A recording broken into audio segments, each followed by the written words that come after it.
Këtu prapa me është ekipi teknik i teatrit të Tetovës. Se çfarë punojnë dhe ku jemi, për të gjitha këto detajet do të na thotë drejtori i teatrit Hasim Memishi Sopi.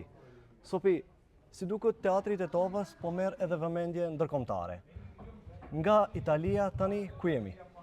Tani jemi në Stamboll, në njërin nga teatrat shtetërore të Stambollit dhe sonte do të luhet shfaqja jonë në përballje me vdekjen në regji të Afrodita Nuhiut. Dhe jemi në një garë shumë të rëndësishme sepse këtu marrin pjesë edhe Rusia, Kazakistani, Peruja, Tunizia edhe shumë shtete tjera. Jemi teatri i vetëm nga Ballkani si duket. Dhe ndjehemi shumë mirë. Nga ky udhim artistik, si është ndjesia që teatri i Tetovës bëhet pjesë e këtyre evenimenteve ndërkombëtare?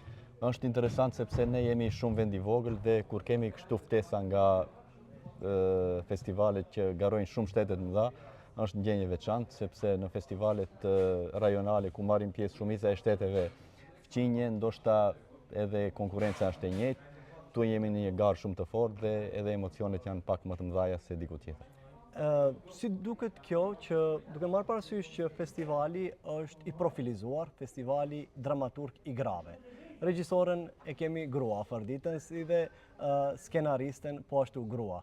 Mund ta thoni diçka që është një farë koincidencë në këtë rast apo teatri i Tetovës punon në këtë rast që të ketë edhe regjisore femra? Po kemi patur fatin që kemi punuar me Afroditën, domethënë regjisore e re që ka adaptuar dy tekste, domethënë Shakespeare-in dhe Strindbergun dhe quhet një farë koautori.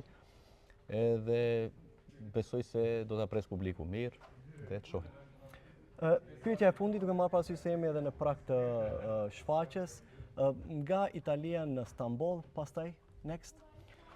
Nga Stambolli, domethënë nesër kthehemi për Tetovë dhe pas nesër do të udhtojmë për Zagreb, ku me 20 shkurt e kemi në Zagreb dredhit e Patukut.